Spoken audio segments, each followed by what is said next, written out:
Se lo fa, ecco. Perfetto. Allora, Roby. Mi vuoi far sapere? Sì, perché devo mettere anche il nome. Devi fare la diretta. Va bene, siamo in diretta, possiamo iniziare. Allora, buonasera a tutti, vi ringrazio.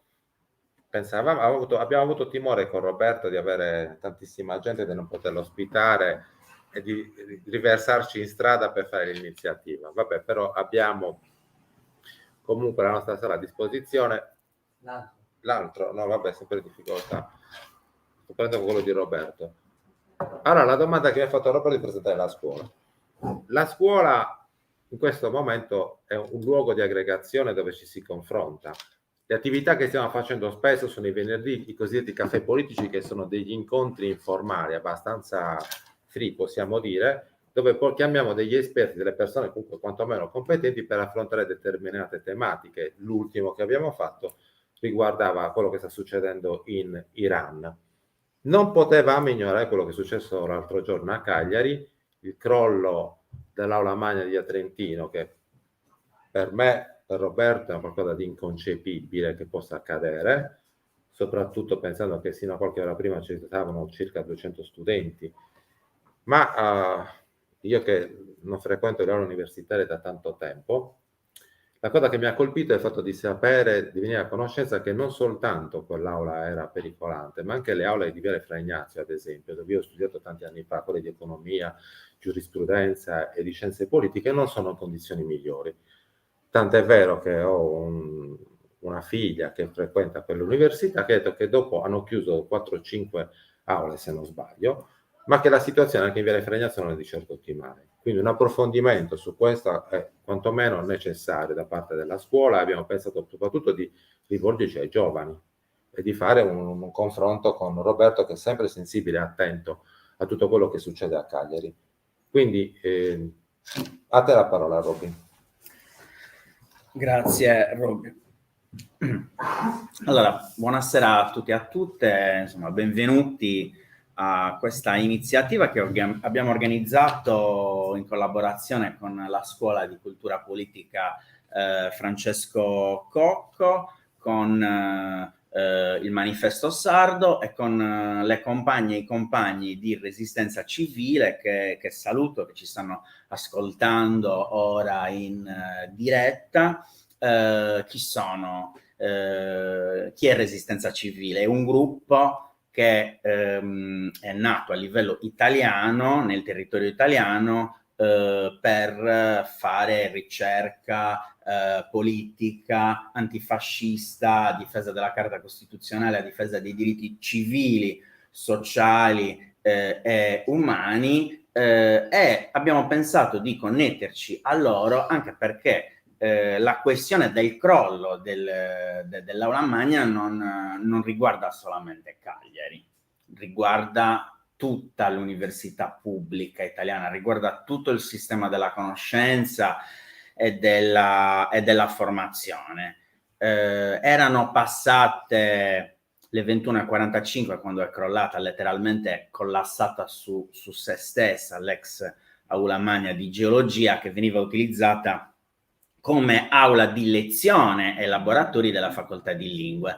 Solo qualche ora prima l'edificio era affollato da studentesse e studenti, da lavoratrici, da lavoratori, come sempre. Poteva essere una strage di proporzioni immani e la cosa più inquietante, almeno io l'ho trovata estremamente inquietante di questo disastro, è il fatto che il rettore abbia dichiarato subito che dai recenti controlli e dai lavori di manutenzione non siano emersi problemi strutturali.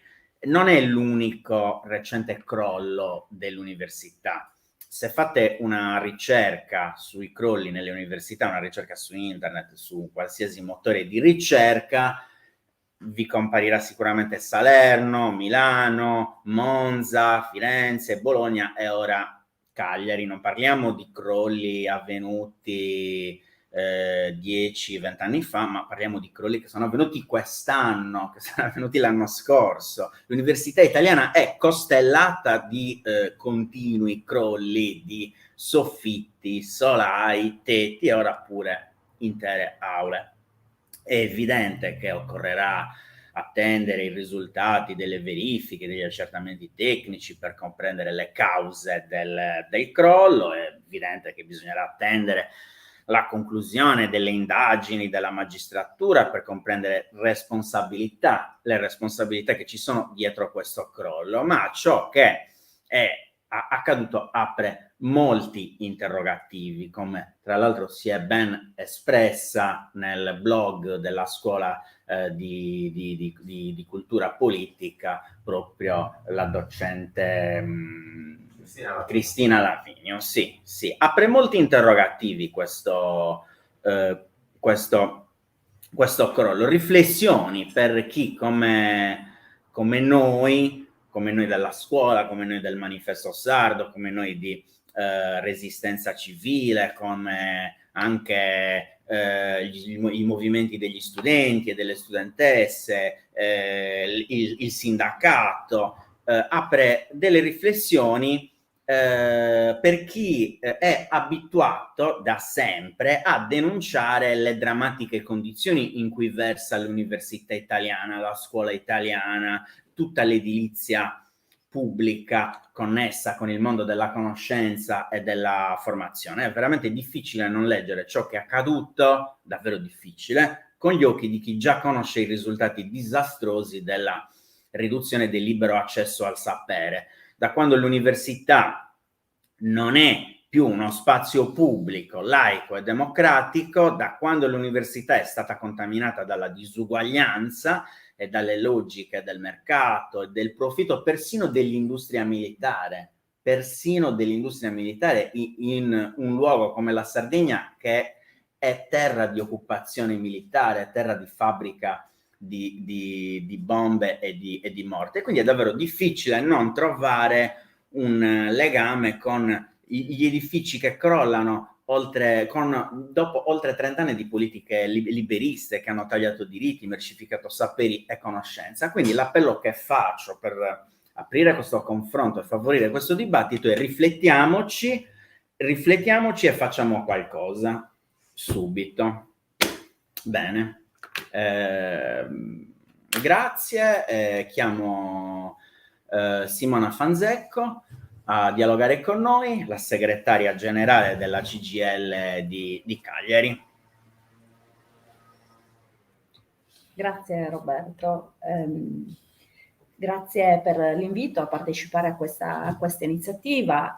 Credo che insomma, a pochi giorni rispetto a quello che è accaduto, un fatto drammatico, noi non solo dobbiamo interrogarci, ma dobbiamo agire cercando di dare anche un'indicazione precisa su cosa intendiamo che venga fatto, non soltanto per quanto riguarda l'edilizia scolastica, quindi la questione relativa agli stabili che ospitano gli studenti, le studentesse, i docenti e tutto il personale scolastico, ma dobbiamo interrogarci su quale ruolo centrale dare all'istruzione, alla conoscenza e alla formazione all'interno delle politiche per il nostro paese e per il nostro territorio. Da troppo tempo si disinveste sul sistema dell'istruzione, così come su altri diritti costituzionali come la sanità. Stamattina c'era un'importante manifestazione che rilanciava proprio il tema del diritto alla salute, organizzata da CGIL, CISL e UIL Confederali, e qua si rimette al centro un tema che è di straordinaria importanza, quello di rivendicare i diritti costituzionali per generare quel principio di uguaglianza che sta all'interno della nostra Costituzione. E qui è importante far emergere che il nostro sistema pubblico è un sistema che per troppo tempo si è basato su logiche logiche di mercato, su logiche di disinvestimento su quelli che sono i fattori centrali di sviluppo e quindi anche su quella che è stato il disinvestimento sulle politiche dell'istruzione, della ricerca, dell'innovazione e della cultura. Questo ha prodotto non solo un ritorno indietro rispetto a quello che era il principio anche dell'ascensore sociale che ha determinato anche per nuove generazioni il fatto di poter accedere ad un'istruzione di qualità, un'istruzione garantita a tutti indipendentemente dal livello economico e sociale che ogni persona aveva all'interno del nostro paese. Quindi il figlio dell'operaio poteva essere nella condizione di svolgere il ruolo, il lavoro di avvocato, di medico, di notaio. Oggi purtroppo questo sta avvenendo meno, le disuguaglianze sono sempre più accentuate, chi ha delle risorse economiche si può permettere di accedere e soprattutto chi ha delle risorse può anche stare nelle università anche che hanno delle sedi che sono dignitose, delle sedi che possano permettergli anche di vivere quel tempo in una condizione migliore rispetto ad altri studenti.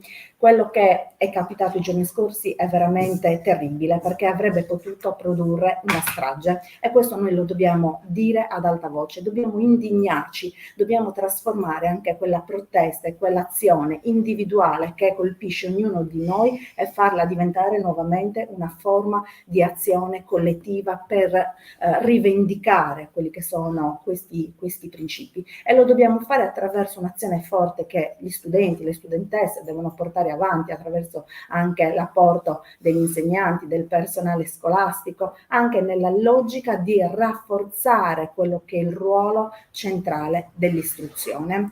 E anche qua nel nostro territorio noi dobbiamo partire da quello che sta capitando oggi, cioè l'occupazione, la rivendicazione degli studenti, lo spavento degli studenti che poche ore prima occupavano quell'aula magna e che se il cedimento fosse avvenuto in quel momento avrebbe prodotto una strage. Quindi si tratta anche qua di rimettere in piedi un sistema di garanzia di quegli edifici dal punto di vista della sicurezza, dal punto di vista della salute. Bisogna investire per rendere quegli ambienti dignitosi rispetto allo stare dentro e poter anche avere una didattica che sia performante e innovativa attraverso l'utilizzo di materiali anche ecosostenibili, attraverso un investimento durante le fasi di ristrutturazione o di rimessa in sicurezza di alcuni stabili, anche costruendone dei nuovi. E questo lo dico perché non si deve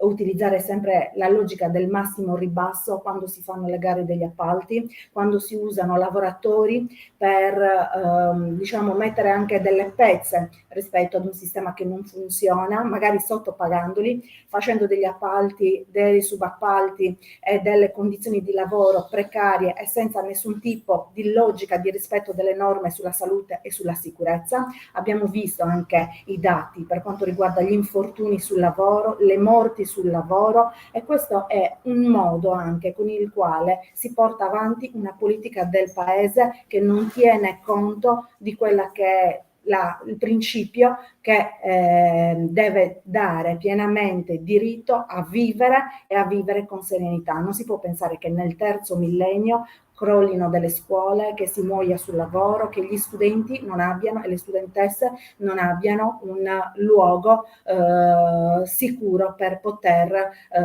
accrescere il proprio sapere. E questo anche in funzione del fatto che noi dobbiamo rivendicare un altro elemento, che è quello di avere anche un corpo di docenti e di personale scolastico che sia garantista anche di un sistema che ci può permettere anche di dare quel modello di istruzione attraverso il superamento della precarietà nel sistema scolastico, attraverso il superamento della logica delle classi super affollate, perché appunto un altro tema che noi dobbiamo portare avanti attraverso anche le nostre discussioni sono quelle che le questioni riguardano l'università, riguardano tutte le scuole della nostra regione, riguardano anche quello che è il tema del dimensionamento scolastico, perché anche lì, quando tu disinvesti all'interno di un sistema scolastico e non si diffonde quella capillarità anche di attività all'interno dei territori, c'è l'abbandono delle zone interne, lo spopolamento e soprattutto vengono a mancare i principi di democrazia all'interno del nostro paese. L'istruzione è democrazia e noi per questo dobbiamo vigilare al fine che la democrazia venga sempre garantita attraverso un'edilizia scolastica che si rilancia nella messa in sicurezza di tutti gli edifici, anche individuando delle aree sul territorio di Cagliari nei quali costruire e far nascere dei poli di eccellenza per mettere insieme anche l'istruzione e altre attività che possono creare quella giusta sinergia anche della collettività affinché nascano quelle politiche di inclusione che oggi sono fondamentali. Grazie. Grazie Roberto, grazie a voi. Grazie Simona Fanzeco, la segretaria generale della CGIL di Cagliari. Era importante conoscere il ruolo, l'opinione delle lavoratrici e dei lavoratori, perché comunque il mondo dell'università è un mondo interconnesso di studenti, lavoratori, personale.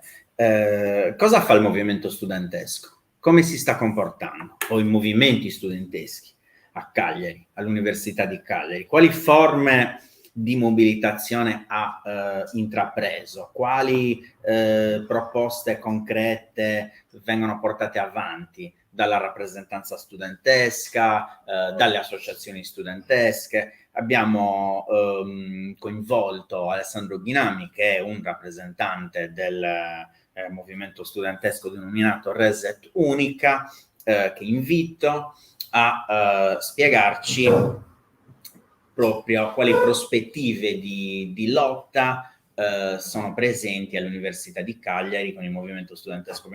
Abbiamo sentito parlare di occupazione, abbiamo sentito parlare di autogestione, aule autogestite, di varie proposte, quindi vorremmo fare chiarezza con lui su tutto questo. Buonasera a tutte e a tutti, grazie mille alla scuola e agli altri gruppi politici che hanno organizzato per avermi invitato. Io faccio parte del direttivo appunto dell'associazione Reset Unica, che in questo momento rappresenta la metà di quel bipolarismo che caratterizza la rappresentanza studentesca dell'Università di Cagliari. Quindi partirei col dire che il crollo di Avantieri non è, come viene riportato da alcune istituzioni universitarie, un caso isolato, non è stato un fulmine a ciel sereno, perché non è la prima volta che questo accade, visto che anche stamattina è caduto un pezzo di soffitto della biblioteca e la biblioteca è stata chiusa mentre gli studenti erano lì a preparare i loro esami. E guardando anche al passato, è già successo che una gru crollasse in Cittadella l'anno scorso, ed è successo anche che crollasse l'ingresso della casa dello studente di Via Trentino nel 2015. Tutta questa serie di eventi ha una responsabilità politica molto chiara che è ascrivibile alla regione e anche al governo. La natura di questi fatti deriva da politiche che non hanno come priorità il buon funzionamento del pubblico, del settore pubblico, perché se noi andiamo a vedere come vengono allocate le risorse delle istituzioni sarde e anche italiane, una enorme fetta dei soldi che noi paghiamo con le nostre tasse vengono destinati alla competitività delle imprese, delle aziende, e quindi sono tutti soldi che tradotto vanno ai privati. Invece noi crediamo che prevalentemente si debba scommettere sul pubblico, perché noi con questi crolli siamo vittime appunto del fatto che i soldi vadano al privato e che quindi quegli stessi soldi non vadano al pubblico. Tutti questi problemi che ci sono problemi strutturali che ci sono da tempo e che sono tutte questioni che si risolvono banalmente destinando maggiori risorse per la sicurezza degli studenti e anche per nuove strutture che dovrebbero servire anche ad ospitare altri studenti che non possono iscriversi in determinati corsi perché c'è il numero chiuso. Quindi questo è il primo punto. Quindi le nostre rivendicazioni a livello generale sono delle politiche che mettano il settore pubblico al centro insieme al settore pubblico ovviamente l'università pubblica al primo posto e la sicurezza degli studenti.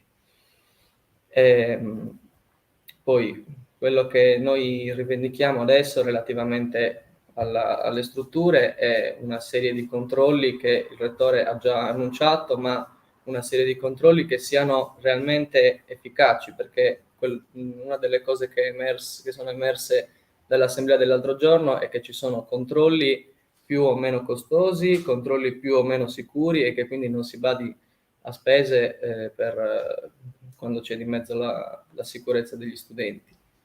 Io ritengo che su questa, diciamo che questo accadimento debba accendere i riflettori appunto su tutte le cause politiche che hanno portato a questo, cioè un sistema che, ripeto, scommette sul privato, dimenticandosi del pubblico, mettendo al centro come priorità quello che genera profitto, a differenza del pubblico che il profitto non lo genera.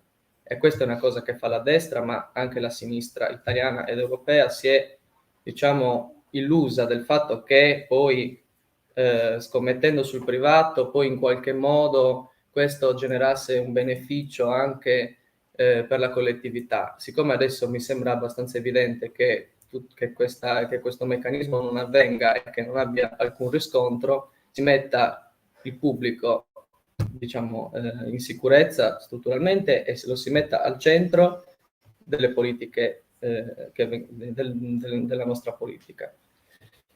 Ho finito, Grazie Alessandro Ghinami, che è il rappresentante dell'associazione studentesca Reset Unica.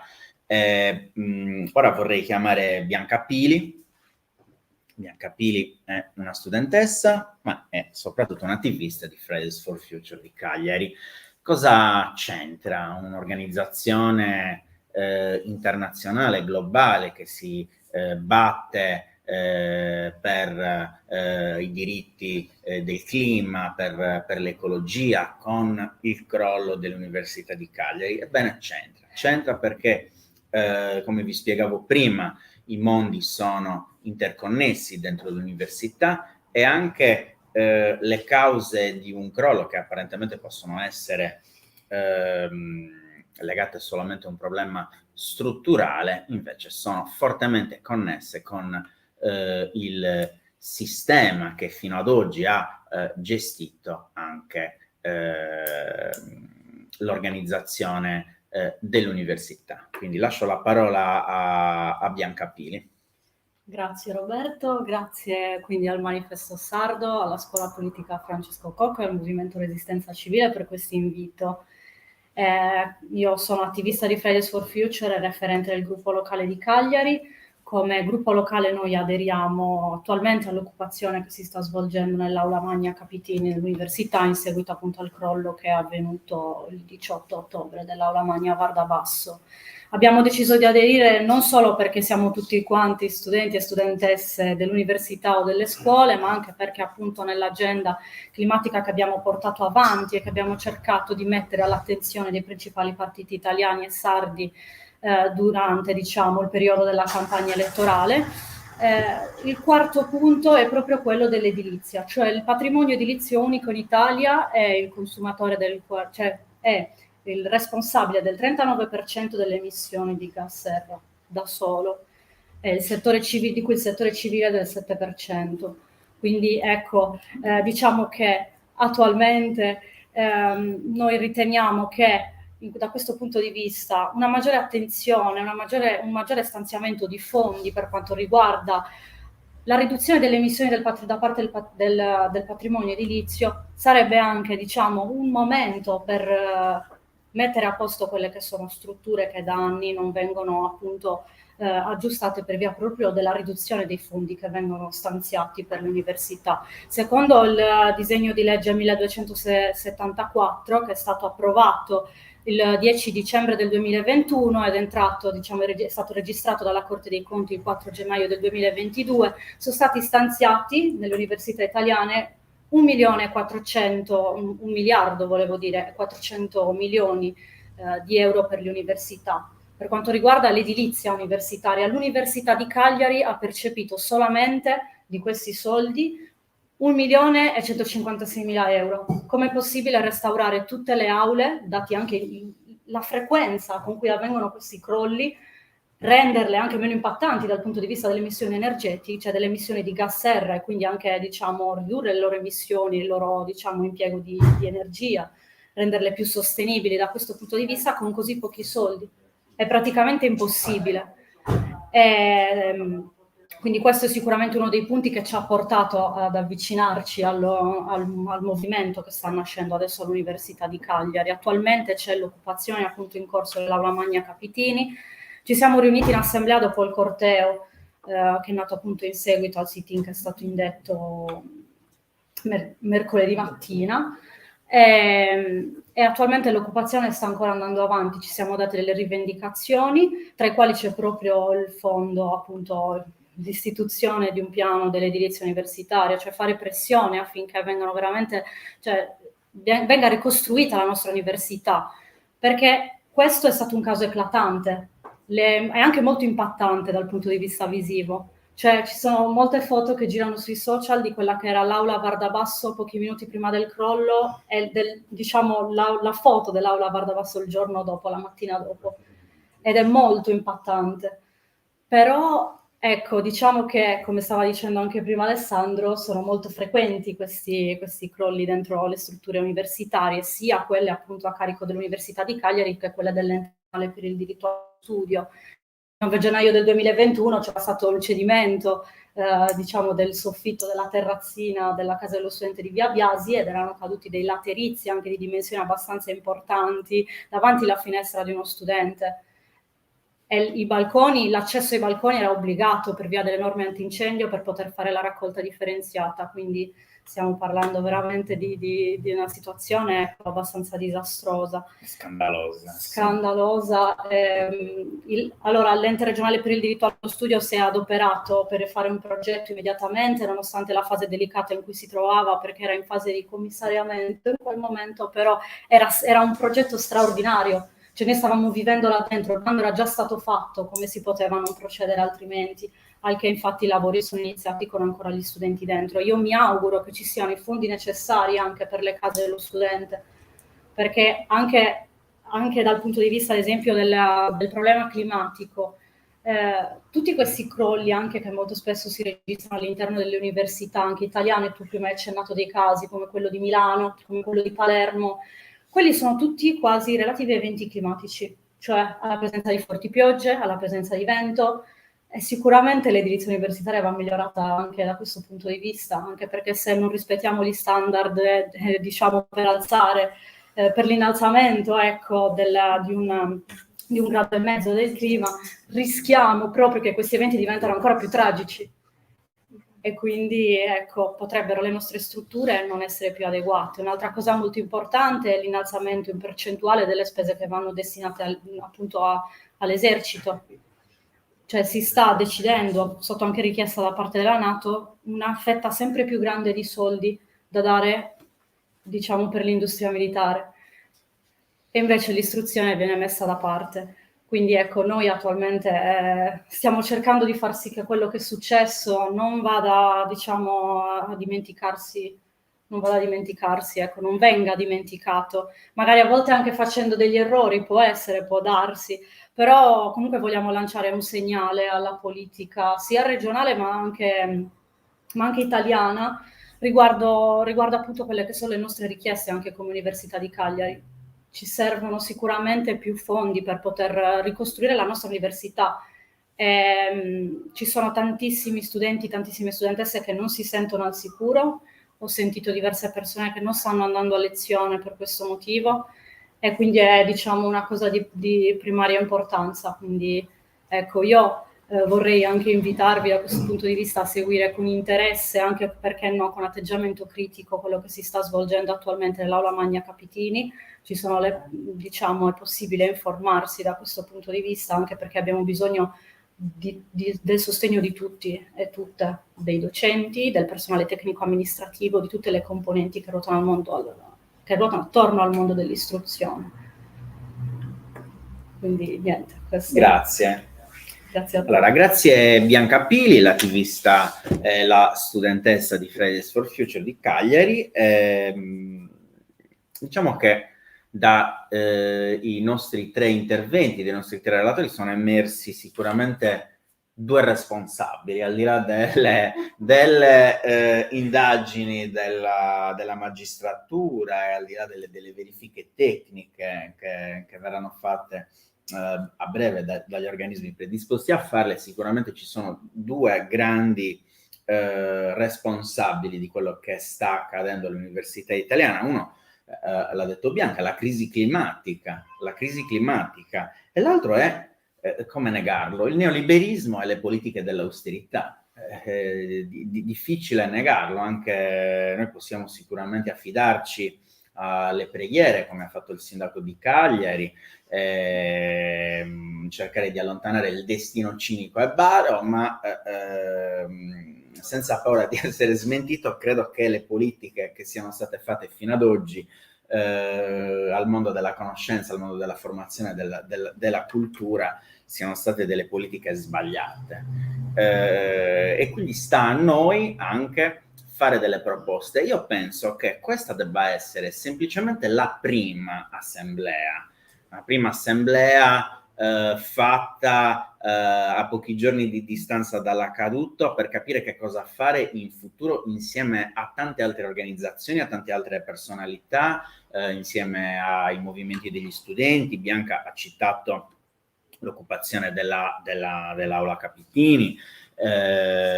Io penso che senza paura di poter magari fare un'assemblea con insomma tante persone, potremmo insomma chiedere, programmare un'assemblea più avanti, aperta, pubblica. Magari chiediamo un'aula più grande, naturalmente.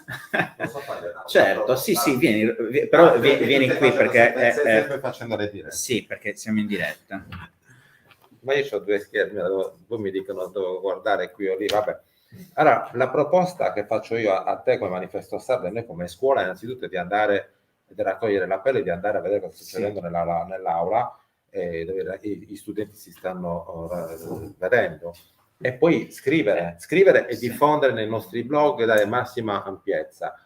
Poi tu hai detto il clima, le politiche neoliberiste, un suggerimento di come procedere anche, e tu sei moderatore, ma mi permetto un suggerimento come procedere anche nella serata, visto che qui abbiamo un rappresentante politico del Consiglio Comunale, una docente universitaria e un ex docente universitario, che possono ampliare la discussione riportando quello che è il punto di vista anche del corpo docente, e poi dico anche la politica che è stata chiamata in causa. Per me, badate che sono state veramente scandalose le dichiarazioni del sindaco, che il sindaco ha detto la sicurezza è importante, ma non ci possono essere limiti a quello che può accadere, cioè alla fatalità, alla provvidenza. Ma se chiunque, adesso voi avete parlato di pubblico e di privato, ma chiunque vada a vedersi tutto quello che è la normativa sulla sicurezza sul lavoro, che gli imprenditori, visto che avete parlato di privato, che sono privati, conoscono bene, le sentenze della Corte di Cassazione hanno detto che si deve sempre di più limitare la possibilità di dire al datore di lavoro di poter chiamare in causa il caso fortuito. Non esiste. La responsabilità grava sempre sul datore di lavoro, ancorché vi messa a disposizione i DPI ai lavoratori, però la responsabilità è sempre sua. Quindi come fa un sindaco a chiamare in causa la fatalità? È inascoltabile. Quindi chiederei anche a Matteo cosa hanno intenzione di fare in Consiglio Comunale, e Claudia la chiamo direttamente in causa, nonché il professor Pugusa, che è stato docente all'Università di Cagliari, di chiudere il quadro di quello che sta succedendo all'università. Grazie. Posso? Sì. Siamo sì, certo. che stanno occupando- No, prego, puoi avvicinarti. No, era giusto per lasciare dei volantini che rappresentano praticamente... No, tutti che sono dillo degli pure, stessi- dillo pure, perché altrimenti non si Ah, no, capisce lui quello la che possiamo praticamente spiegare. c'è stato un colpo alla scrivania. No, praticamente la piattaforma che è rivendicativa studentesca, uno dei punti principali, a parte quello base che dovrebbe essere quello di gestire, controllare bene e controllare ancora meglio le strutture che già esistono, quello di capire effettivamente, perché io veramente guardando come l'università penso che il 50% delle strutture non siano agibili. Quindi se controllano bene probabilmente trovano tantissime aule dove non fa ad entrare o ci deve entrare col caschetto per sicurezza. Poi un'altra roba importante che comunque si porta avanti già da un paio di anni, da quando c'è il Covid, è la questione delle tasse, perché ci sono stati un sacco di disagi per chiunque, per il Covid, soprattutto per chi è meno abbiente, soprattutto per chi non ha possibilità magari di avere computer, linea wifi sempre a casa, e la nostra richiesta è quella che venga rimborsata una parte delle tasse o l'intero importo delle tasse dell'anno precedente, dell'anno del Covid e anche di quest'anno, perché quest'anno le elezioni sono incominciate da una settimana, abbiamo avuto tre crolli in 3 giorni, quindi non è possibile dover continuare a pagare le tasse in un'università dove non viene garantita nemmeno un'aula sicura. Nulla, l'unica cosa che vorrei ricordare per collegarmi a quello che ha detto Alessandro è che c'è anche un terzo polo all'università che non si sente rappresentato da nessuna No, cambiate il nome, però non terzo Apollo. Lo so, è brutto, però lui ha parlato di 2 poli, quindi volevo dirlo.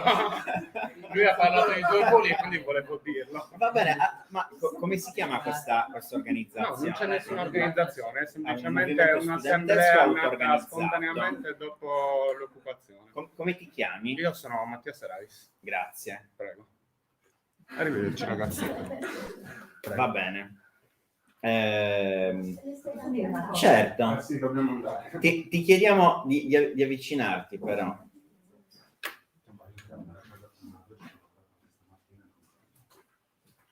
No, ma è una cosetta. Insomma, comunque chiedo se nel corso dell'occupazione e nell'ambito dei lavori dell'occupazione vi state occupando di fare un dossier con una ricerca, immagino, insomma, conoscendo le dinamiche penso di sì, ma questo mi aiuta a dire una seconda cosa. Sui bisogni, da un punto di vista strutturale, soprattutto in questo caso, dell'università. Ma quello che mi premeva è che ci sia una connessione, perché qui si è parlato solo di università, non sono solo le aule universitarie, che fra l'altro hanno studenti più adulti, più consapevoli, e anche più attrezzati da un punto di vista culturale, con strumenti, con una strumentazione culturale più adatta anche per un controllo, per una elaborazione, dati, eccetera, ma che ovviamente partite dalla vostra realtà, ma che non si dimentichi che l'università è la scuola, che ha molti più edifici dell'università e molto più diffusi, e anche più diffusi in ambienti meno controllati, meno socialmente più isolati, che si vedano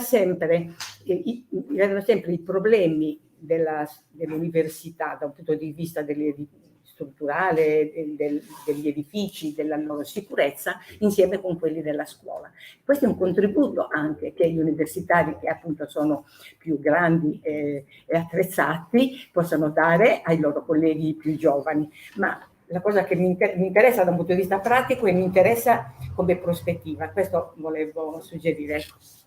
Grazie Pinella De Pau per questo intervento. Chiamerei Matteo Lecis Cocortu. No,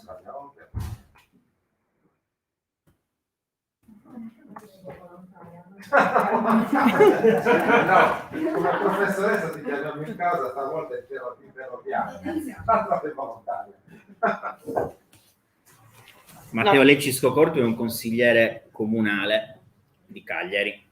Sì, grazie anche per avermi dato la parola, non era previsto, sono venuto ad ascoltare quando ho visto il tema, perché quando è successo tutti siamo stati scioccati ovviamente, e anche come consiglieri comunali, io sono adesso vicepresidente del Consiglio Comunale e come opposizione in Consiglio Comunale ci siamo subito interrogati su qualcosa da fare sul tema scolastico più in generale, come si diceva, perché poi le competenze, ognuno il suo, le competenze del comune sono su certi gradi di scuole, quindi fino alle scuole medie, diciamo, secondarie di primo grado, poi c'è la città metropolitana con cui abbiamo uno stretto rapporto, perché il sindaco di Cagliari è anche sindaco metropolitano, diversi consiglieri comunali sono anche consiglieri metropolitani, quindi un discorso anche sulle scuole secondarie di secondo grado lo si può fare insieme in modo coordinato, pur avendo come competenze diverse, contro invece l'università poi ha dinamiche, un mondo a sé ovviamente, che fa riferimento allo Stato, alla Regione. Però per quanto di nostra competenza abbiamo subito fatto una richiesta di accesso agli atti per avere tutte quelle informazioni che già sono imposte dall'amministrazione sulle verifiche strutturali, sullo stato del patrimonio scolastico, che in generale è uno stato che è monitorato, e questo anche ragionando del come mai sulle scuole, perché io diciamo poi, oltre che il consigliere comunale, ho fatto per 4 anni il dirigente in un piccolo comune a Carloforte, e mi sono occupato anche di lavori sulle scuole, e quello che ho percepito è che sul livello scolastico un'attività anche politica che si è fatta in passato, che è quella di aver immaginato di avere un programma di scuola, se ne è parlato tanto su diversi livelli. Concretamente su questo, quello che ho visto, anche per ragionare insieme politicamente di politiche pubbliche che possono essere utili in questo, vedo che per le scuole quello è stato utile. Per cosa? Aver istituito un gruppo unico, quindi che si occupa di programmare tutti i finanziamenti che arrivano per lavorare sulle scuole. Le competenze delle scuole sono i comuni, e a noi comuni chiedevano, per utilizzare i fondi europei, che sono tanti fondi a disposizione poi, volendo, per intervenire sulle scuole, la prima cosa che chiedeva la regione per poterci dare un finanziamento è: mandateci tutte le verifiche statiche, sismiche, per sapere il grado di sicurezza della scuola. Tutte informazioni che molti comuni non avevano, perché comunque lavoriamo in un contesto in cui i comuni della Sardegna, ma in Italia, vivono con uffici tecnici vecchi, sotto organico, in cui anche il tema della manutenzione è complesso da portare avanti. Quindi aver obbligato gli uffici dei comuni a fare queste verifiche per poter avere fondi ulteriori, anche ingenti, per poter intervenire sulle scuole, già è un piccolo grimaldello importante. Uno, di consapevolezza, e due, perché poi loro ti dicono, giustamente, i soldi ti arrivano, però c'è un ordine di priorità sugli interventi. Quindi prima metti in sicurezza, e mi dimostri che con quell'intervento hai messo in sicurezza passando da un livello di rischio X a quello Y, che sia adeguato, e poi fai interventi di efficientamento energetico, domotica, riorganizzi le scuole. È questa che è una cosa che apparentemente è piccola ed è una seccatura anche per gli amministratori e anche i politici che amministrano, perché poi immaginiamo che l'amministrazione è ampia, c'è un livello politico che siamo noi, c'è un livello tecnico, e il fatto di costringere anche il livello politico a dover considerare prioritario il livello di sicurezza per le scuole, credo che sia una cosa ben fatta e che consente a un numero ancora limitato. Sentivo da poco, più o meno col programma di scuola finora si è intervenuti su 1/3 del patrimonio scolastico della Sardegna, che sembra poco, ma è anche, considerando la dimensione del patrimonio scolastico e delle risorse necessarie poi per mettere in sicurezza, una cosa utile. E questo è utile perché, pensando che una politica del genere costringe le amministrazioni a fare degli interventi che non sono i primi interventi a cui un politico pensa, che un politico pensa: inauguriamo una nuova scuola, facciamo interventi più visibili, ma sono degli interventi che ti portano a isolare le parti strutturali di un edificio, metterli in sicurezza, fare degli interventi che poi non si vedono e che in teoria non portano un vanto al politico che li ha fatti. E quindi immaginare delle politiche pubbliche, con le scuole è migliorabile, però ce l'abbiamo in Sardegna, la stiamo portando avanti, quindi raccontiamo che è qualcosa di utile e da potenziare, e magari immaginare un sistema del genere anche a livello governativo, ministeriale, anche per l'edilizia universitaria. Questo è un po' per portare una piccola esperienza concreta di qualcosa, di come si sta facendo. come Consiglio Comunale, appunto dopo l'accesso agli atti, ovviamente organizzeremo, avendo tutte queste informazioni, anche degli incontri per fare delle proposte anche concrete su dove intervenire. E l'altro aspetto importante, credo che dobbiamo tutti stimolare, quello fate bene, un monitoraggio civico su questo, perché poi la politica e basta, i rappresentanti istituzionali arrivano fino a un certo punto, a un certo livello. Quindi aiutiamoci a trovare quegli strumenti che già esistono, perché anche proprio sul tema delle scuole ci sono dei database nazionali che sono consultabili da tutti per vedere il livello di sicurezza e di agibilità delle scuole, contando che viviamo in un contesto normativo che non è per niente semplice per le amministrazioni per arrivare a quel livello di sicurezza. Però su questo credo che sia molto importante attivare forme di monitoraggio civico che consentano poi anche a chi si assume la responsabilità pro tempore di guidare una città, un comune, una regione, di avere tutte quelle informazioni, sia quelle tecniche formalizzate, ma anche quelle che magari non sono state ancora formalizzate, ma che sono importanti da sapere, come in questo caso sembrerebbe che sta succedendo. Quindi giusto questi sono alcuni spunti che mi vengono da quello che ho sentito. È vero che mancano risorse, ma noi siamo in un momento storico in cui le risorse non mancano, se si sa dove utilizzarle e se si decide che la sicurezza è una priorità. Poi sono scelte, cioè, come dicevano giustamente gli studenti, sono scelte che devi fare, cioè la politica deve scegliere se puntare di più sulla sicurezza su alcuni ambiti o su altro. Però effettivamente sul tema infrastrutturale non è un momento storico in cui abbiamo difficoltà a reperire risorse come amministrazioni, se c'è la capacità di andare a cercarle e sapere poi come spenderle in modo utile. Anzi, su questo la mia preoccupazione, in particolare per Cagliari, che è quello che vedo, è che le tante risorse che arrivano siano spese male, creando più danni poi, perché con i tempi che abbiamo e la poca elaborazione che c'è il rischio poi di non sfruttare un'occasione tra virgolette, perché poi noi parliamo del PNRR come una grande occasione storica, ma in realtà sono un po' io, ma che non sono più giovane, ma tutti i ragazzi che stanno finanziando il PNRR, perché sono soldi che ci stanno cioè sono un debito nei confronti delle prossime generazioni, quindi è maggiore ancora la responsabilità di chi decide ora come utilizzarli. Quindi, però c'è il fatto che adesso arriveranno e sta agli amministratori locali decidere come spenderli. Molte volte sono impreparati, questo è un problema. Basta, scusate. Grazie Matteo. Allora, visto che è stata citata Claudia Ortu, docente universitaria, nonché portavoce di Potere al Popolo in Sardegna. Sì. Matteo Lecisco Corto invece è un consigliere comunale del Partito Democratico, revocato da...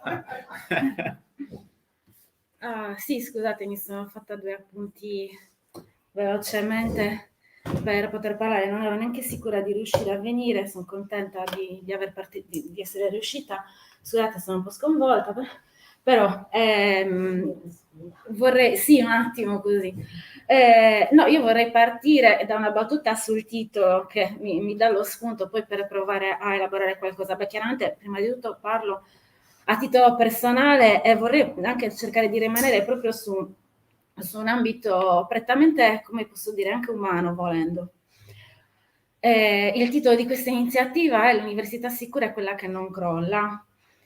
E direi che quello sarebbe anche il minimo sindacale, cioè nel senso l'università sicura è molto di più di un'università che non crolla, cioè ci vuole di più che il semplice non crollare per fare un'università sicura, perché chiaramente le condizioni di lavoro di noi docenti non si fermano al mantenimento in vita nostro e di studentesse e studenti. La nostra qualità del lavoro dipende da tante altre cose. E sempre stando più o meno in giro a questa metafora, e quando parliamo di neoliberismo e del fatto che i tagli, ma per dire banalmente anche il fatto che si sia obbligati a fare le aste al ribasso, adesso a prescindere dalle risultanze che ci saranno rispetto alle indagini, eccetera, chiaramente quando l'università fa un bando lo deve fare sempre al massimo ribasso. E quindi, come dire, noi a casa nostra possiamo magari decidere, sì, questo me lo fa a meno, ma mi fido, sì o no? E poi potremmo anche decidere di prendere il prezzo più alto, fare un rapporto qualità-prezzo e cambiare idea. Le amministrazioni pubbliche sono obbligate invece ad andare al miglior offerente, che non sempre è il miglior, come dire, operante, se vogliamo dirla così. E questa è una questione. Ma oltre a questo, che il neoliberismo non si, come dire, non va a influire solo sulle strutture fisiche nelle quali noi operiamo, va a influire anche sulle strutture normative, in qualche modo, e sull'organizzazione vera e propria del lavoro. Io sono abbastanza sconvolta dal fatto che nessuno abbia detto fermiamoci. Cioè, è possibile che non ci possiamo fermare, bloccare la didattica in tutto l'ateneo, perché cioè lì, per me è come se qualche persona fosse morta comunque, cioè non so come dire, no, io non posso, cioè, vedere quel disastro che io ho di fronte alla mia finestra tutti i giorni, cioè essere uscita da quella facoltà in un modo, esserci rientrata il giorno dopo con le macerie, cioè per me che sia o che non sia morto qualcuno non fa molta differenza, lì qualcuno ci poteva morire. Ci sono state lezioni fino alle 7:30, ma è possibile che questa produzione incessante di laureati e laureate, produzione incessante di, come dire, qualcosa che sia contabile, nel senso che possa essere contata pezzo per pezzo, non possa essere interrotta neanche in un evento così tragico? Cioè, veramente, io uscirei dall'idea che per fortuna non è morto nessuno. Facciamo conto che qualcuno sia morto, perché è veramente un caso che non sia morto nessuno. Per cui, cioè, io qui veramente voglio dire, e parlo, ripeto, a titolo personale, però io proprio, come si dice, ci sono rimasta male che non sia stata data un input a dire fermiamoci a riflettere, cosa stiamo facendo, perché non è successa questa cosa. Chiaramente non a livello individuale di docenti, perché torniamo sempre al discorso, a un certo punto è vero che certo il docente singolo poteva pur decidere di interrompere le lezioni, alcuni l'hanno fatto, io personalmente al primo semestre non ho lezioni e quindi non posso dire armiamoci a partite, chiaramente no, quindi rimango in attesa di vedere che cosa succede intorno a me, perché se non sono io la prima coinvolta, perché chiaramente anche l'interruzione delle lezioni, anche a livello morale di percezione del singolo docente all'interno, okay, di una struttura che ormai ha interiorizzato, okay, una normatività neoliberista, non è facile. Okay? Non è facile dire io interrompo le lezioni, io singolo. Quindi per me, ecco lì, io ripeto, sto semplicemente, come dire, dimostrando e partecipando una sensazione proprio, cioè uno sgomento personale rispetto a questa cosa. Quindi il neoliberismo è più che semplicemente, come dire, il furto di risorse per la creazione.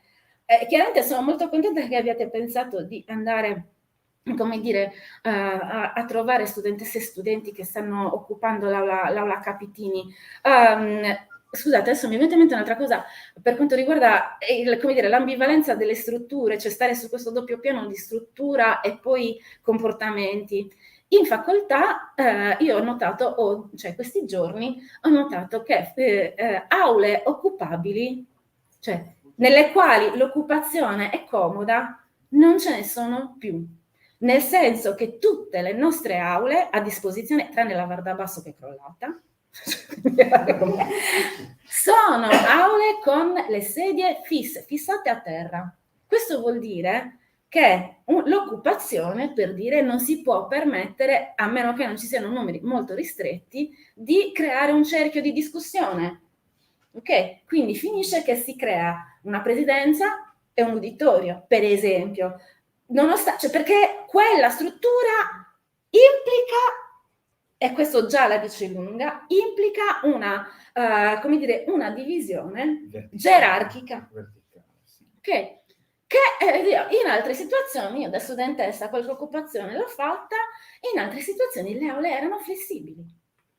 E quindi si presta, non certo perché volessero facilitare le occupazioni, però erano chiaramente, no, però erano così. E chi occupava poteva, cambiare la disposizione e rendere quello spazio atto alla discussione, ok? A una discussione paritaria. Per dire, mi è venuto adesso in mente, è una cosa che ho notato e che mi è venuto in mente adesso di dire. Altra questione, sempre collegata al neoliberismo. Io in questi giorni appunto ho provato un po' a organizzare, a parlare con le persone, non volevo più tornare a casa, di fatto. Ho passato le giornate in facoltà a parlare con colleghi, colleghe, con le studentesse di studenti in occupazione, quanto potevo, ma soprattutto con le persone che si occupano della gestione degli spazi, della guardiania per esempio, perché abbiamo guardiani, i bidelli, le bidelle, quelle che erano, insomma per spiegarci, i bidelli e le bidelle, le persone che per noi aprono le aule, che ci accendono il proiettore quando iniziamo a fare lezione, eccetera.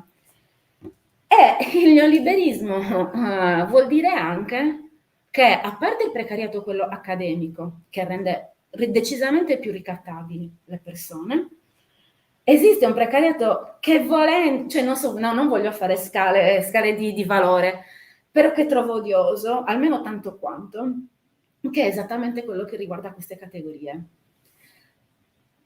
E la questione non è tanto che è odioso per il singolo o la singola, queste sono persone che di 3 anni in 3 anni cambiano datore di lavoro, anzi cambiano padrone, scusate, io non ho più voglia di dire datore di lavoro, anche perché poi non ha proprio senso, ma neanche se aprite il libro 1 di macroeconomia, cioè di Stiglitz, non è così, cioè non c'è qualcuno che dà lavoro, se c'è qualcuno che dà lavoro, quello è il lavoratore o la lavoratrice, non certo il padrone ha bisogno di lavoro, ok? Quindi scusate, questa è una questione mia personale che mi occupo di linguaggio. È il codice che lo chiama datore di lavoro. Però possiamo anche iniziare a dargli idee. Imprenditore, imprenditrice, quello che volete, però non dà proprio niente, nel senso lo prende, lo usa, ne fa profitto.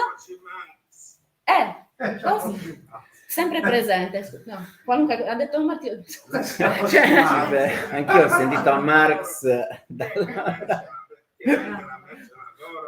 No, aspetta. Aspetta Andrea, adesso ti diamo la parola. Prendo una merce fittizia, mo ci mettiamo a battibeccare. Va bene. No, dicevo, questa cosa è odiosa, è una vergogna secondo me per quanto riguarda appunto le vite di queste persone che per esempio alcuni anni fa, prima di quest'ultimo appalto, si sono trovate in mano a una ditta che ha fatto un contratto che è un contratto vergognoso, quello multiservizi, che ha implicato una riduzione del loro salario. Cioè siamo passati veramente a qualcosa che era simile al reddito di cittadinanza, che cioè non molto più alta, e questo senza voler denigrare il reddito di cittadinanza, scusa, perché io posso in doppia veste, quindi devo stare attenti. No, cioè, perché lo credo, però dico, e soprattutto queste persone ancora di più sono ricattabili. Queste persone hanno segnalato, queste persone ci stanno in università, ci stanno 8 ore al giorno, ok? Queste persone hanno segnalato che c'erano dei problemi strutturali, ma non sono state ascoltate. Perché? Perché non sono, come dire, in qualche modo considerate interne all'università. Sono persone, e questo non è solo, ripeto, una questione di persone per le quali io, come dire, provo un sentimento di colleganza, tanto per iniziare, e che soffrono individualmente. Qui la questione è che se tu, le persone che vivono le strutture 8 ore al giorno, che ci stanno, a prescindere dal fatto che ci siamo noi o no, che sono state sole là dentro per 2 anni di pandemia, mentre noi ce ne rimanevamo a casa, ok? queste persone non vengono considerate parte dell'università e il fatto che non siano considerate parte dell'università lede la nostra sicurezza. Questo è il punto, cioè nel senso, questo è il punto della solidarietà, e io sto cercando di far passare che la solidarietà non è dire sono solidaria con te poverino, però è qualcosa che a un certo punto tu puoi ritirare. La solidarietà è pensare al proprio interesse individuale, ma con una proiezione per il futuro, cioè a me conviene, non so come dire, la voglio mettere in maniera un po' brutale, a me conviene che quella persona, che quella categoria sia internalizzata, perché se quella categoria è internalizzata, la mia sicurezza se ne avvantaggia, perché ho delle persone che si sentono parte di una comunità e mi stupisco quando parlo con queste persone, perché nonostante siano maltrattate in questo modo dal punto di vista contrattuale, loro comunque, molti di loro e molte di loro, soprattutto molte, devo dire, hanno sviluppato un attaccamento alla struttura e alle persone che la abitano, per cui vanno oltre i loro compiti contrattuali, ok? Loro vanno oltre, perché la professoressa Orto mischina cosa fai? La lasci così senza aula? Ok? Perché è questo, ed è un ricatto che noi non vogliamo fare, ma che di fatto fa sì che si continuino a poter fare le cosiddette, le proverbiali nozze con i fichi secchi. Allora no, basta, le nozze con i fichi secchi non le vogliamo fare. Noi vogliamo che l'università, cioè che i finanziamenti fatti dallo Stato partano dai bisogni, ok, della cittadinanza, e che quindi insomma si parta da finanziare scuola, università, sanità, eccetera, e poi se proprio mi avanza qualcosa, 1 o 2 aerei militari te li posso pure comprare, cioè non può essere che noi andiamo avanti così, ok?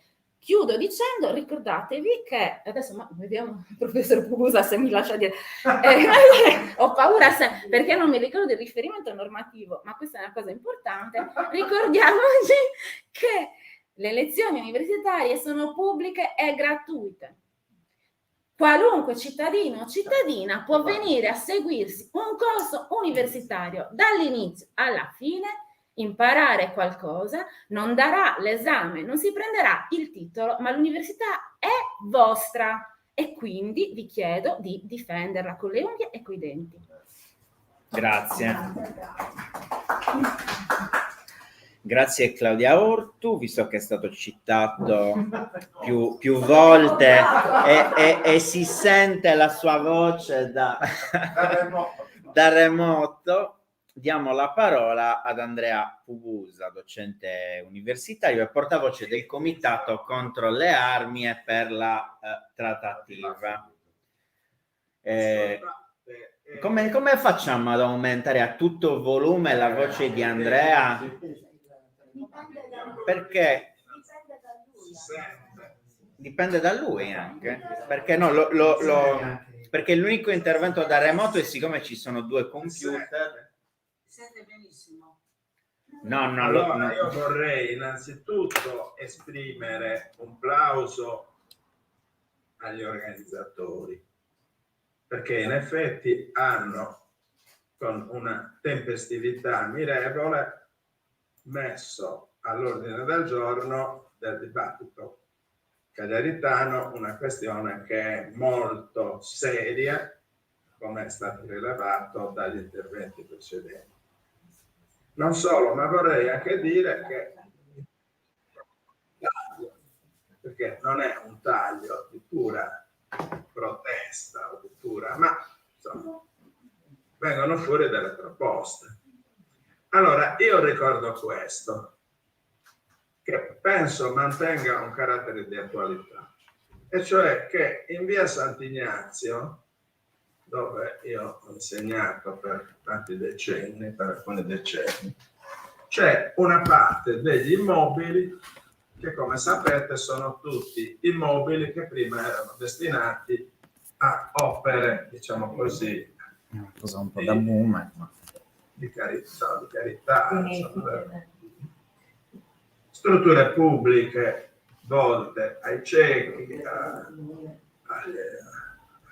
ragazzi orfani, eccetera, eccetera. Quindi sono tutte strutture molto vecchie. A un certo punto, dovendole, essendo state quelle dismesse o trasferite, sono state assegnate anche giustamente all'università. Tuttavia, secondo me,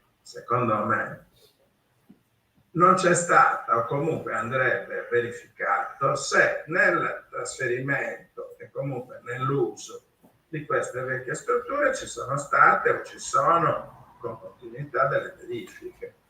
Perché ad esempio io tenevo lezione, le mie lezioni ovviamente avevano un buon successo, erano molto frequentate. Tenevo lezione in un'aula, l'aula Leda, che a un certo punto improvvisamente fu dichiarata non agibile e credo che sia ancora chiusa.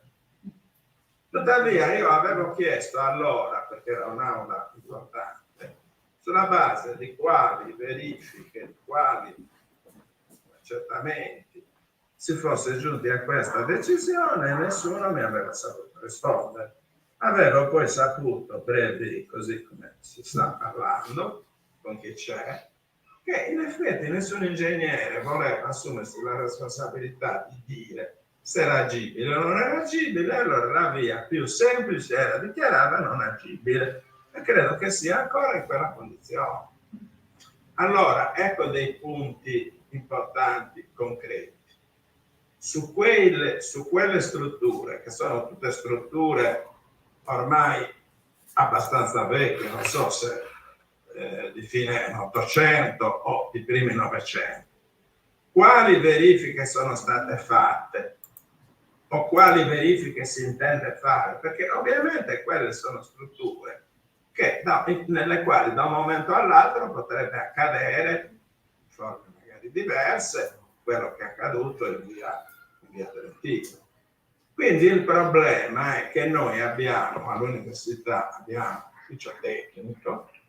Allora, questo ufficio tecnico, se non direttamente nelle forme che potrà fare, ma avvalendosi anche di altre strutture, dovrebbe fare una verifica di tutti, una verifica seria, dando dei risultati seri, con responsabilità precisa di chi la fa, una verifica di tutte le strutture che noi abbiamo, molte delle quali sono da molto tempo, non sono state messe sotto controllo e che comunque insomma devono essere veramente monitorate. Ecco, questa è una cosa che noi dobbiamo, che il movimento, vedo che lo sta facendo, deve necessariamente chiedere. Io vi ho fatto l'esempio di quell'asse di via Sant'Ignazio, ma credo che più o meno lo stesso avvenga da altre parti. So che addirittura anche a Monserrato, che pure è nuovo, ci sono delle aule, delle cose che iniziano a presentare delle crepe o insomma anche visivamente delle criticità. Quindi ecco, continuerei a sviluppare il movimento in questo modo, un modo esigente ma anche pragmatico, e il rettore e gli altri devono rispondere a questa domanda. Poi ovviamente condivido tutte le osservazioni che sono state fatte circa la spesa. Laura parlava di neoliberismo, ma ricordiamoci l'armamento, che qualcuno ha ricordato, è la guerra. Si sono fatte qui in Sardegna delle esercitazioni all'inizio di quest'anno, che probabilmente sono le somme che sono state spese per quelle esercitazioni erano sufficienti a rimettere appunto le nostre strutture scolastiche, o se ci vogliamo spostare in un altro settore, strutture sanitarie. Quindi ecco, io continuerei. Questa riunione di oggi mi sembra un buon inizio a cui dobbiamo prestare non solo plauso, ma dobbiamo diciamo così, sostenerle, attivarci per dargli continuità, perché mi sembra una battaglia essenziale, una battaglia importante, una battaglia sulla quale non possiamo mollare, sulla quale non possiamo fare solo parole, ma dobbiamo, come mi sembra stiamo facendo questa sera, fare anche delle proposte concrete. Grazie Andrea. Grazie Andrea Pugusa.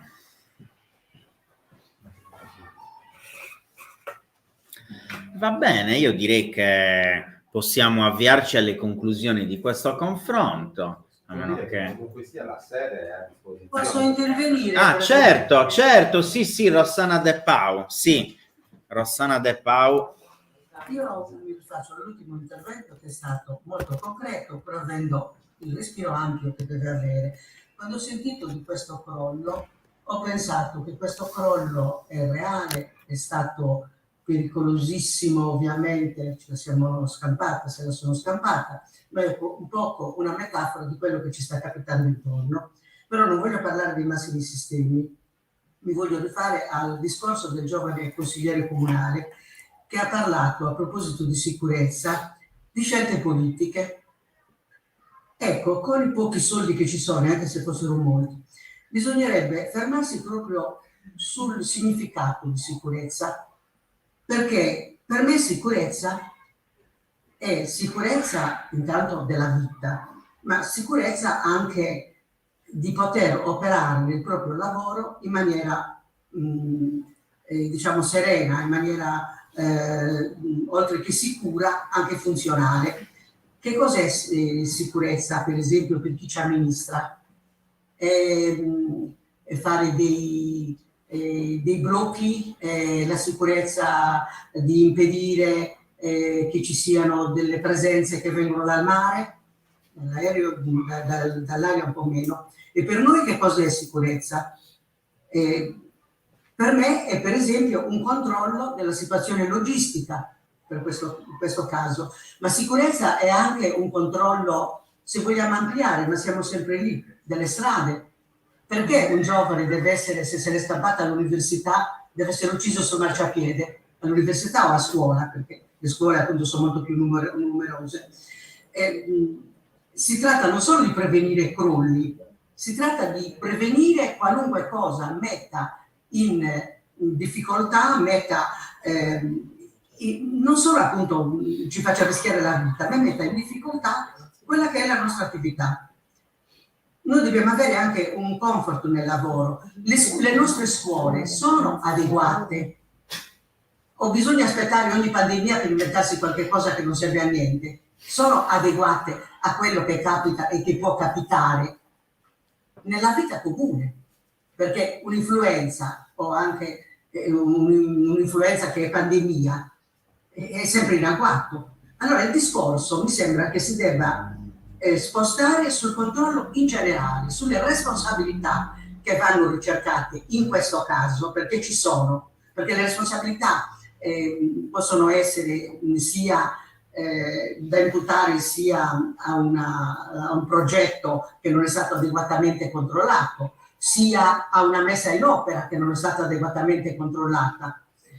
In Italia c'è uno scaricabarile, che non lo so se è solo italiano, non posso fare questi, ma mi sembra abbastanza, diciamo, sensibile che da noi ci sia. Sulle responsabilità che sono da cercare in senso ampio e su una responsabilizzazione su cui bisogna operare, perché tutti si sentano responsabili. Cioè il fatto che manchi un vigile urbano a cui rivolgersi, il fatto che non ci sia nessun controllo, che si controlli il grado di eticità soltanto se capita un incidente mortale, mi preoccupa perché molte volte basterebbe una presenza fisica di controllo, per esempio nelle zone della Movida. Io vedo dei raggruppamenti di polizia che faranno discorsi interessantissimi, ne sono sicura, ma non li vedo circolare molto, anche per richiamare delle persone. Esisterà pure una modalità di richiamo, di convincimento. Non credo che ci siano tutte queste difficoltà. Si tratta di scelte appunto politiche, si tratta di portare il discorso su una sensibilizzazione che manca. Per questo sono stata molto contenta che si sia riportato il discorso a ciò che è capitato, a questo evento orrendo, e allo stesso tempo mi sembra con uno sguardo un pochino più ampio, che spero ci sia da parte di tutti. Dopo che finisce questo evento ce ne sarà sicuramente un altro, e spero che insomma ci si guardi attorno per vedere come provvedere prima che capitino incidenti così gravi. Chiedo scusa. Grazie Rosanna. Vorrei fare un intervento che può essere anche una testimonianza. Allora, intanto faccio una piccola premessa dicendo che mi sembra importantissimo che qui abbiano preso parte rappresentanti di associazioni che sono attive in un senso molto ampio e che vanno a toccare appunto i problemi che sono legati a quella che è una gestione ormai pluriennale, non sappiamo dire più quanto, dovremmo rifare i conti, del neoliberismo. Perché è un discorso che va affrontato non soltanto, lo sappiamo tutti, questo è inutile che lo dica, però ci pensiamo, il crollo è simbolico, è significativo in questo momento, ma è qualcosa che non è soltanto il qui e ora. E non va affrontato soltanto mobilitandoci adesso, ma con le mobilitazioni di cui avete appunto parlato e siete stati testimoni. Perché dico questo? Perché faccio riferimento a quella che è stata la mia esperienza nel lavoro. Io sono stata per alcuni anni dirigente di una scuola e si trattava di una scuola media, di un istituto comprensivo, quindi il riferimento era il comune come proprietario dei locali. Però il dirigente scolastico, la dirigente scolastica è responsabile a tutti gli effetti, in quanto appunto è non padrona, ma in questo caso è proprio considerata datrice di lavoro rispetto a tutti quelli che lavorano e a tutti i ragazzi, le ragazze che frequentano la scuola. Quindi di fronte praticamente a tutta la popolazione. C'è un sistema di responsabilizzazione, una rete che è relativa alla sicurezza che vige dentro ogni scuola ed è messa in piedi in ottemperanza appunto del testo unico che è del 2008, la legge 81. E questa rete porta appunto in capo il dirigente scolastico che se succede qualche cosa risponde in prima persona. Il dirigente scolastico non è padrone e non ha finanze per poter intervenire sui locali. Questo io lo dico per la mia esperienza a livello del comune, però è a diversi livelli in tutte le istituzioni scolastiche e nelle università. Allora, dicevo che dentro ogni scuola, così come dentro ogni ente pubblico, ma anche dentro ogni azienda privata, deve essere messo in piedi un sistema di sicurezza che implica appunto una distribuzione di livelli e assegna vari, a partire da chi ci lavora, quindi per esempio in quel caso ci sono i collaboratori scolastici, no? La guardiania, i bidelli e via via i docenti e chiunque abbia una parte dentro la scuola, ma ciascun lavoratore e nella scuola superiore anche gli studenti maggiorenni sono tenuti a fare segnalazioni nel momento in cui ci si rende conto che c'è qualche rischio. È un sistema capillare che risponde in maniera precisissima con una serie di dichiarazioni, di prese di responsabilità che devono essere ogni volta messe per iscritto. Una volta che tutte queste cose sono messe per iscritto, pian piano i diversi livelli si liberano della responsabilità. perché le dichiarazioni sono state fatte. Chiunque abbia visto qualche cosa, chiunque veda un rischio, le dichiarazioni ci sono, la legge a questo ti obbliga. La legge ti obbliga a nominare e pagare un responsabile della sicurezza, che è un esperto, un geometra, un ingegnere, fa parte di un albo, che percepisce nelle scuole, potete immaginarvi, in base ai finanziamenti non è neppure tanto ciò che gli si può dare, e infatti questo responsabile della sicurezza svolge burocraticamente questo compito per molte scuole, visitandole raramente e mettendo appunto giusto in atto tutta una serie di adempimenti burocratici, perché poi il responsabile cosiddetto della sicurezza, cosiddetto responsabile, non è responsabile, perché è semplicemente colui che dà una sua consulenza, un suo parere. Poi dopodiché il responsabile è chi ci sta dentro, e torniamo ancora al dirigente scolastico. Io ho fatto esperienza di questo. Qualsiasi cosa potesse essere un rischio andava immediatamente dichiarata al comune, cose più o meno gravi, e il dirigente scolastico aveva il compito di chiudere, di isolare, di impedire, cioè di quello che diceva Andrea Pugusa, chiudere l'aula, chiudere, dopodiché si stava ad aspettare, si era perso qualche cosa, perché poi al di sopra di noi c'erano gli uffici tecnici del comune, c'era il sindaco. Il sindaco, una volta che aveva ricevuto queste cose e ne aveva preso atto e dava risposta, a sua volta era a posto.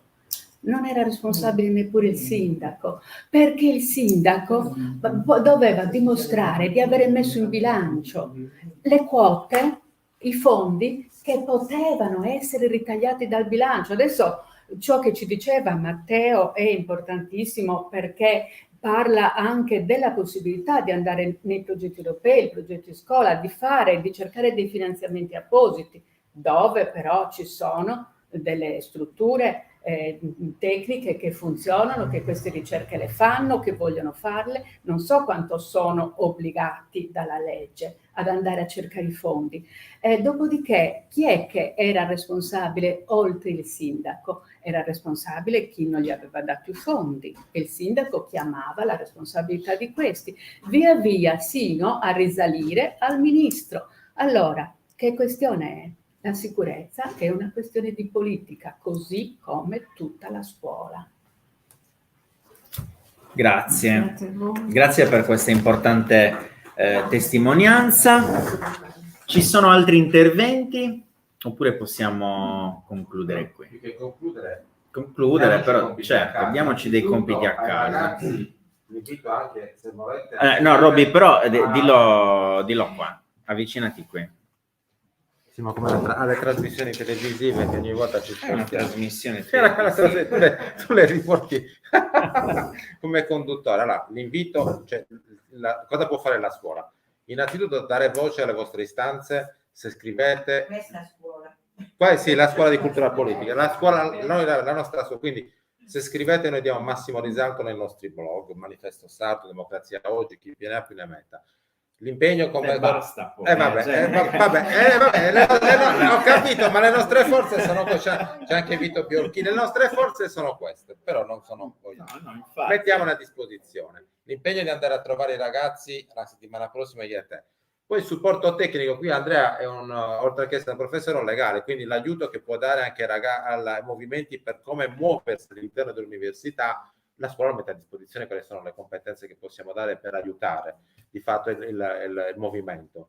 Poi questa sede è aperta, cioè, quando voi ritenete di dovervi riunire e discutere, coinvolgeteci, noi siamo qui, cioè vedete di fare qualcosa di operativo, non soltanto delle iniziative che poi terminano. Quindi non perdiamoci di vista, e qualsiasi cosa possiamo essere di aiuto noi siamo a disposizione, questo mi sento di dire. Infatti ci lasciamo con queste decisioni. Rinnovo l'invito di Roberto, Bianca lo sa già, sta già preparando un articolo per il Manifesto Sardo, rinnovo l'invito anche ad Alessandro, a Simona, se ci saranno aggiornamenti sulle mobilitazioni, se ci sono delle riflessioni, condividiamole. Una cosa, noi stiamo organizzando... Anche Alessandro, avvicinati. Noi stiamo organizzando, diciamo, un incontro perché diciamo, una delle nostre priorità adesso è che il rettore, diciamo, si faccia vedere, soprattutto e che sia disponibile a prendersi le sue responsabilità davanti agli studenti. Quindi stiamo organizzando un evento entro la prossima settimana che si chiama Stati Generali, apriamo il cantiere, nelle quali si parlerà ovviamente dell'edilizia universitaria, ma anche di tanti altri problemi strutturali che riguardano l'università.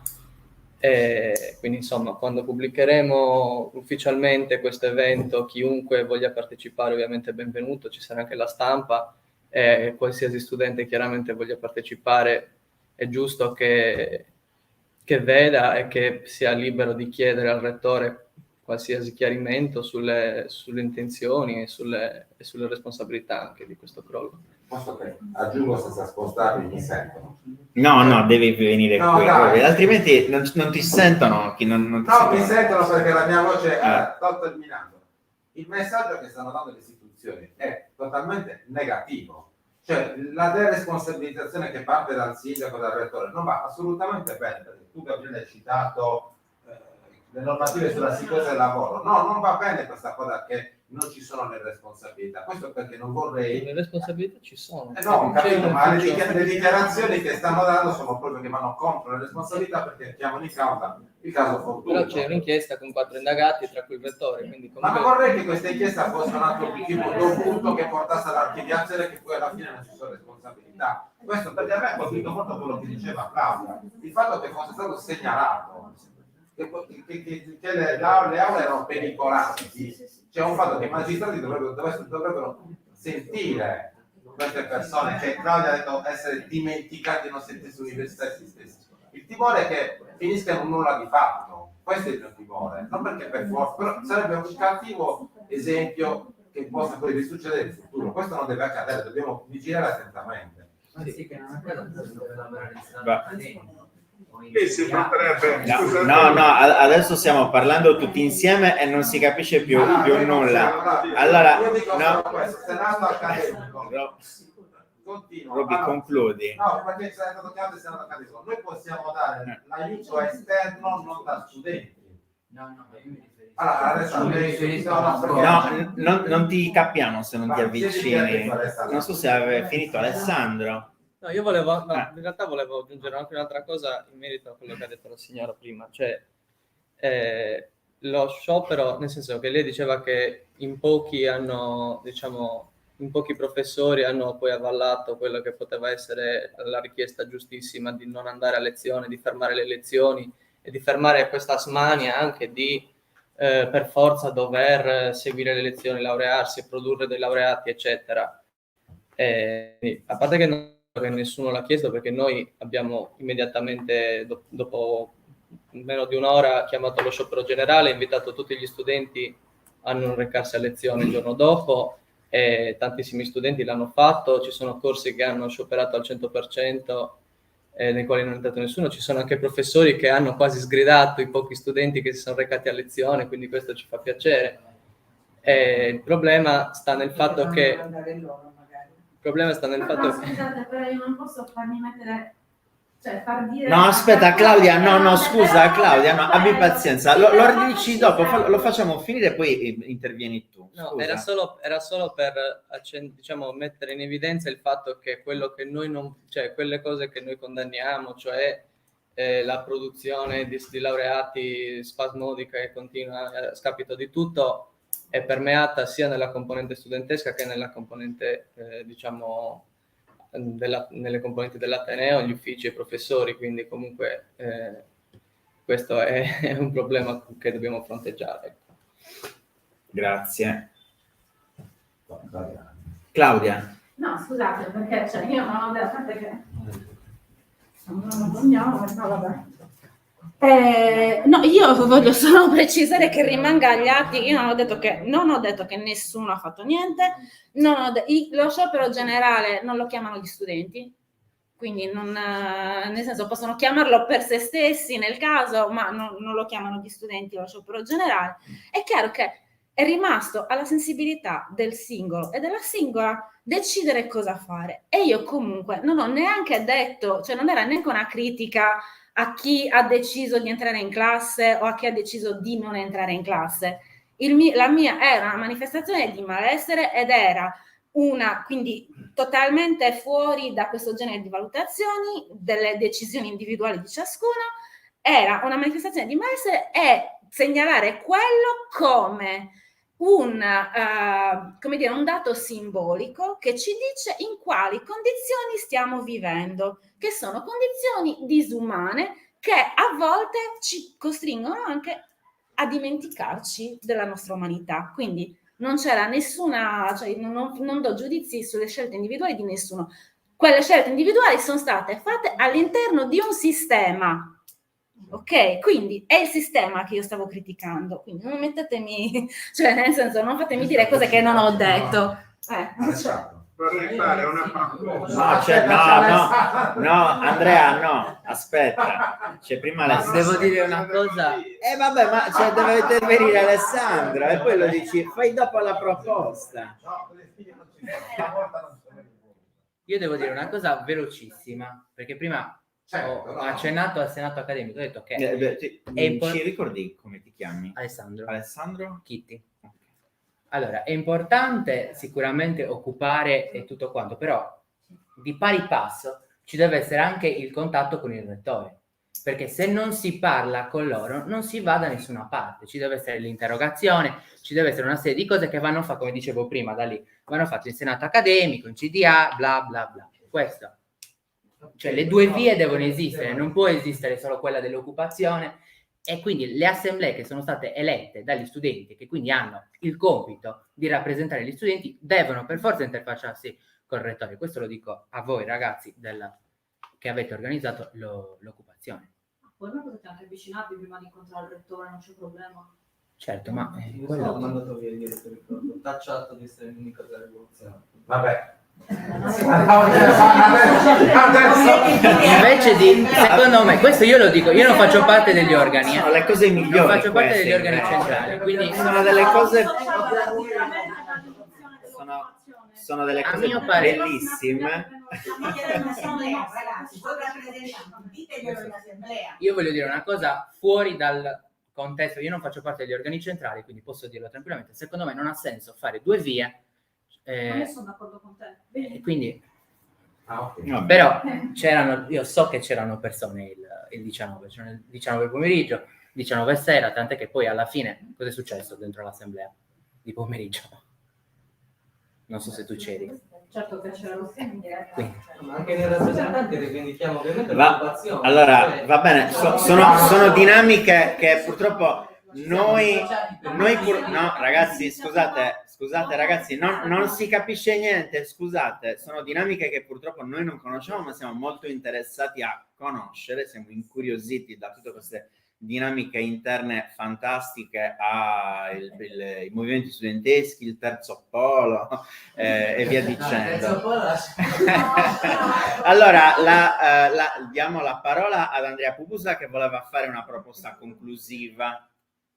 Allora, se conclusiva non lo so. Allora, una proposta. Ci sono molti che giustamente hanno messo un punto interrogativo su come stanno andando le indagini, su come può andare questa procedura. Allora, vorrei ricordare che gli studenti con i loro organismi potrebbero anche costituirsi parte civile. Certo. Allora, costituirsi parte civile non vuol dire necessariamente assumere una posizione di contrasto.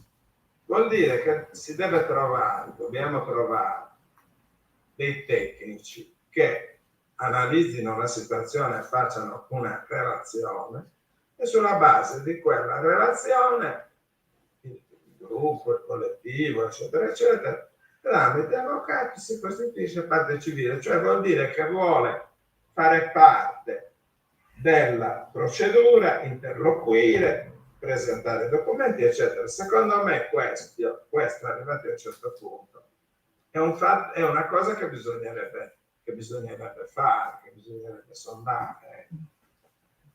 Grazie Andrea. Sono le 18:53, direi che possiamo concludere. Questo è un arrivederci, come dice Roberto. Ci rivedremo in aula Capittini la prossima settimana all'incontro con gli studenti. Cercheremo di programmare una nuova assemblea, ma cercando di coinvolgere non 2, 3, 4 associazioni, ma un pezzo di società cagliaritana, cercando di coinvolgere più mondi possibili. Grazie a tutte e a tutti, a presto, arrivederci. Ciao, arrivederci. Ciao Andrea.